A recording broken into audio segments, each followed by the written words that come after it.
Kahal Kadosh Venichbat Shalom Uvracha.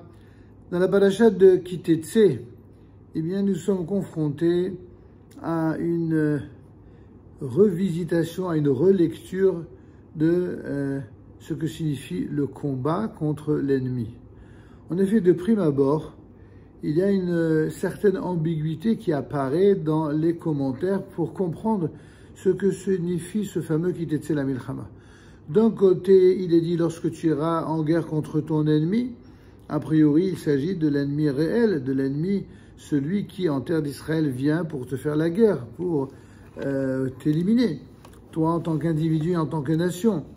Et étonnamment, vient le Sifri et Rashi et tous les grands commentateurs nous disent que l'Odi Bela Torah est là, que là, ici, la Torah vient et nous présente de quelle manière on s'y prend pour lutter contre son Yetzer Hara.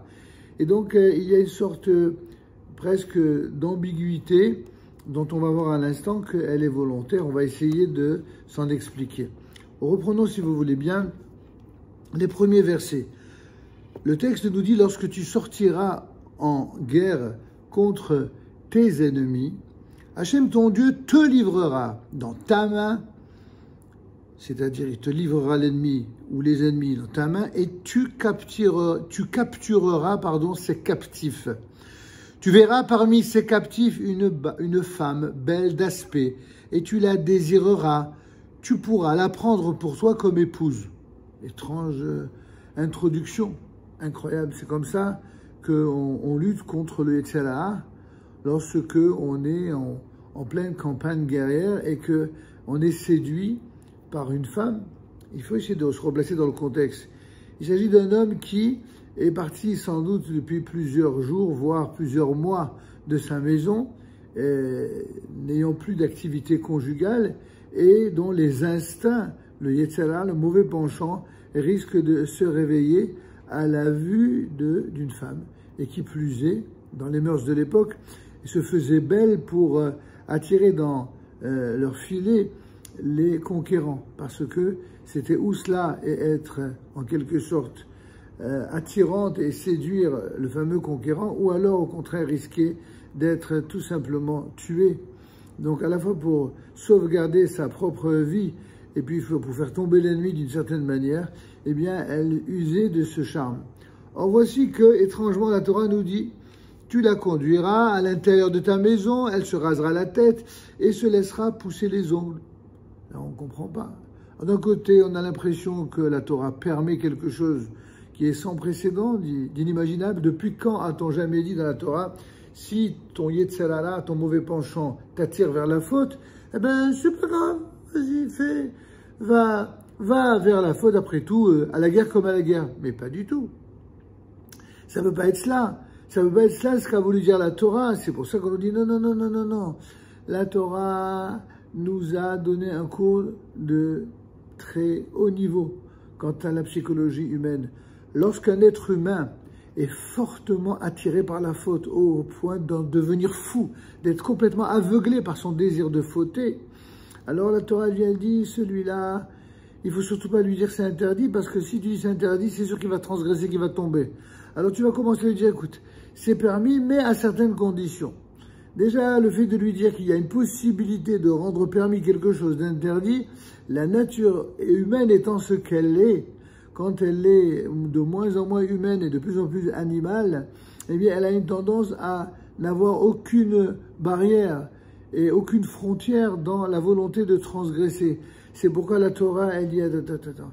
Tu la veux, tu peux l'avoir, mais attention, il faut que tu respectes des règles.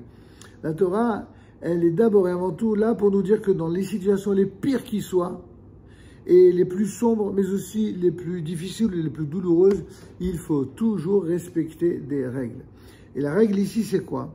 C'est que voici cette femme qui était belle, avec des habits de veuvage, des habits de femme qui d'abord était magnifique et qui tout d'un coup va, parce qu'elle a perdu son père et sa mère, eh bien, on lui dit que pendant 1 mois, elle devra pleurer son père et sa mère, et lui, il va la laisser dans sa maison, une femme qui est en train de pleurer, pour ne pas dire de pleurnicher, et qui tout d'un coup, celle-là même qui lui faisait tourner la tête, il va voir qu'elle n'est même plus désirable.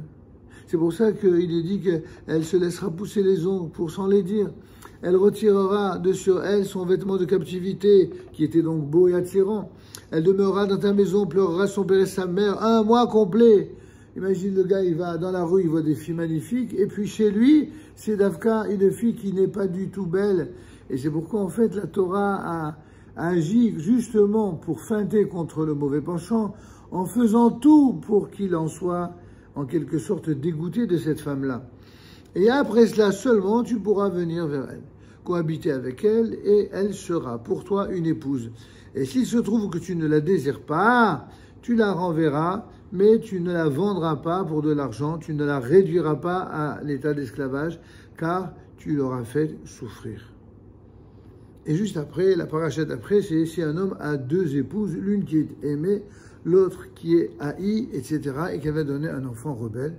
En vérité, lorsque quelqu'un, quand un homme est capable de tomber aussi bas, de laisser parler son animalité qui est en lui, au point de ne désirer une femme que pour une activité quasi animale, instinctive, eh bien, ce qui va malheureusement engendrer, ce qui va être engendré par ce type de relation, c'est un être qui malheureusement va naître avec, dans ses gènes, avec une tare génétique, génético-spirituelle, qui fera que cet enfant va naître ce qu'on appelle un ben sorel ou moré, un enfant rebelle qui sera prêt à maudire ses parents, à les frapper, etc. C'est la conséquence. Mais revenons à la question de base. Apparemment, la Torah évoque une sorte de passion irraisonnée qui, évidemment, assaille parfois le soldat en temps de guerre. Et si un soldat aperçoit parmi les captifs cette femme qui lui inspire un désir incontrôlable, eh bien voici que la Torah, notre grande stupéfaction, va admettre que ce besoin puisse être satisfait. Et ça, c'est vraiment du sans précédent.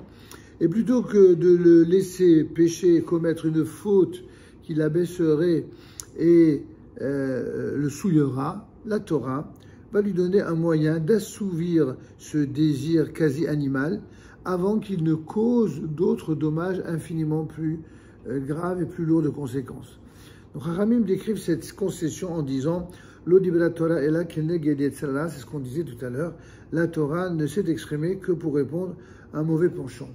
Évidemment, sur cette présentation qui est partagée par pratiquement tous les commentateurs, le Rav Kook, Alav Shalom, pose la question, mais tout de même, si on dit que la Torah n'a parlé que Keneged Yetzirah, alors qu'en est-il du Pshat? Le Pshat, c'est que lorsque tu sortiras en guerre contre ton ennemi, mais l'ennemi en question, dans le Pshat, c'est-à-dire le sens obvi du texte, il s'agit d'un véritable ennemi de chair et de sang, il ne s'agit pas de l'ennemi au sens second, au sens figuré. C'est la raison pour laquelle, dans son commentaire, le Rav Tzvi Yehuda à Cohen Kook Alav Shalom nous rappelle l'un des principes fondamentaux de la compréhension de ce qui s'appelle Torah Israël, à savoir le passage d'une Torah qui concerne le peuple d'Israël pour les 4 parties, première partie de la Torah, et que dans Sefer Devarim, il s'agit du peuple qui va vivre la réalité d'une nation sur sa terre, c'est ce qu'on va appeler la Torah d'Israël, eh bien, lorsqu'il y a des différences entre ce qui est écrit avant et ce qui est écrit après, il faudra expliquer quels sont les mitzvot, quelles sont les différences entre avant et après. C'est ce que le Rav appelle mitzvot, chadashot, vachazarot. Il y a en effet, dans de nombreuses mitzvot qui sont dans Chumash Devarim, il existe 2 catégories essentielles de mitzvot. Il y a les mitzvot qui sont carrément nouvelles et qui n'ont pas du tout été mentionnées dans les Chumashim HaKodmim, c'est-à-dire dans les 4 premières parties de la Torah. Et puis, il y a des mitzvot sur lesquelles on revient. Elles ont déjà été exprimées, mais on revient avec parfois des différences. Et si, dans la manière de revenir dans Sefer Devarim sur une mitzvah qui a déjà été préalablement exprimée, il y a un changement, alors c'est pour nous dire qu'il y a quelque chose qui a changé les conditions de faisabilité ou d'accomplissement de la mitzvah, comme justement le fait d'être en exil ou le fait de vivre une Torah d'Eretz Israël.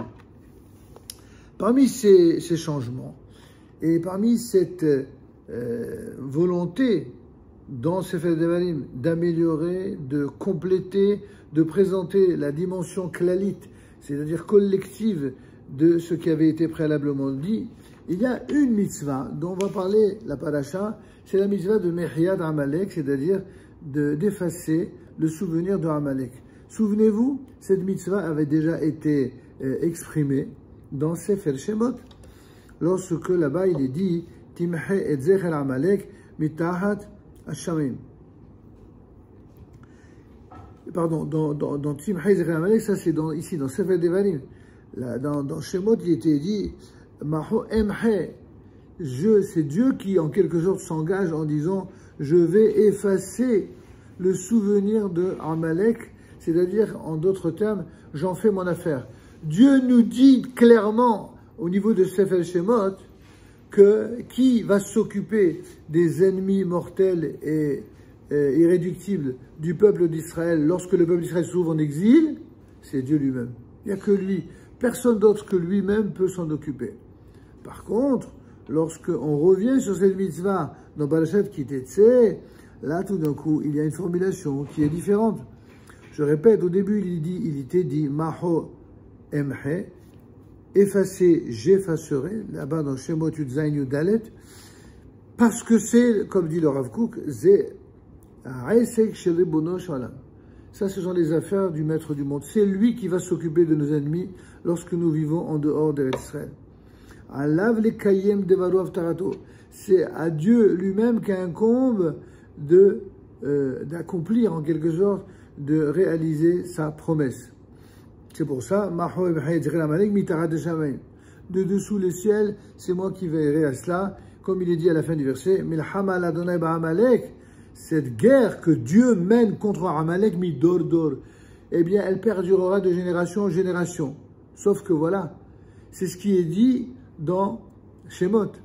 Par contre, ici, dans Ki Tetzeh, il est dit comme dans un langage, dans une expression de tzivouï, d'ordre, Timhe et Zecher Amalek. C'est toi qui dois effacer. Qui c'est toi?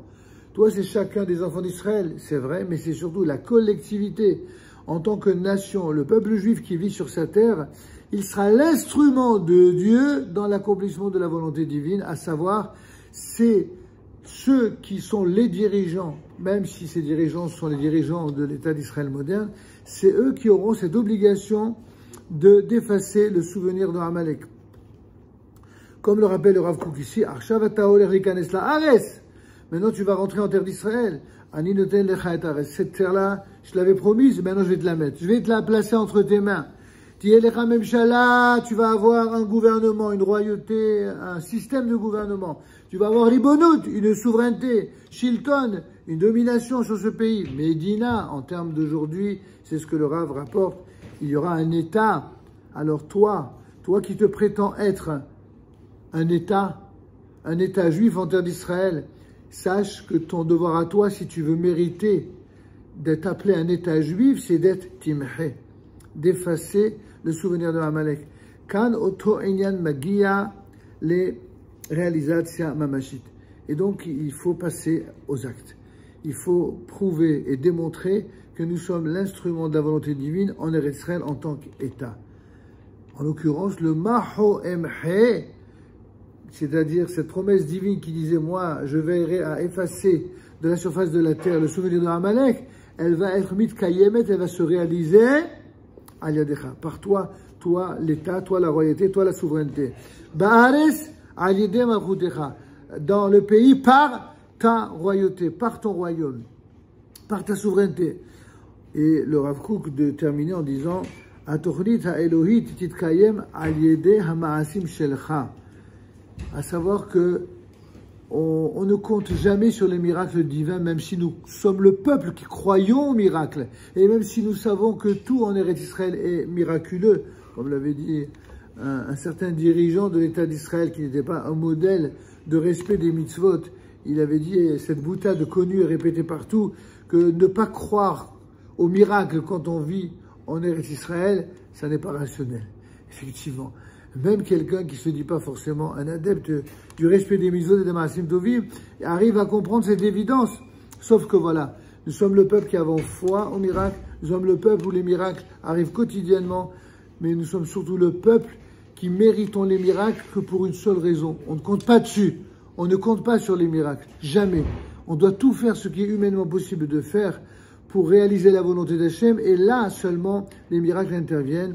D'une manière gouvernementale, d'une manière d'État, communautaire, et ceci est une évidence pour toute personne qui vit la réalité du peuple juif en Eretz Israël, et ça vient donc répondre à la question qu'on a posée au tout début. Comment Rashi, citant le Sifri, peut-il nous dire que le Dibrat Torah est là, que la Torah n'est venue ici que pour nous parler de la guerre contre le Yetzer Hara? En vérité, ça n'est pas en contradiction.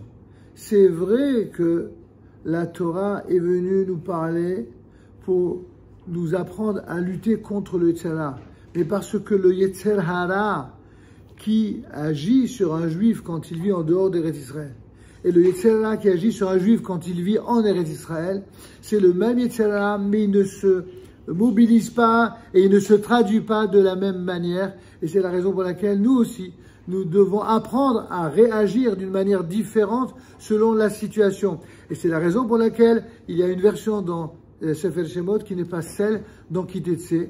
Dans Kitetse, il s'agit bel et bien de s'opposer à ces deux Yetzer Hara. Non seulement la femme légère qui vient séduire celui qui est un homme de guerre, mais aussi ce qui symbolise et incarne la femme légère, ce sont toutes les idéologies idolâtres venues des quatre coins de l'exil et que malheureusement parfois certains ont emmené avec eux dans les valises de l'exil et ont voulu les établir comme une règle en Eretz Israël. Alors là, on vient nous rappeler dans la Torah que non.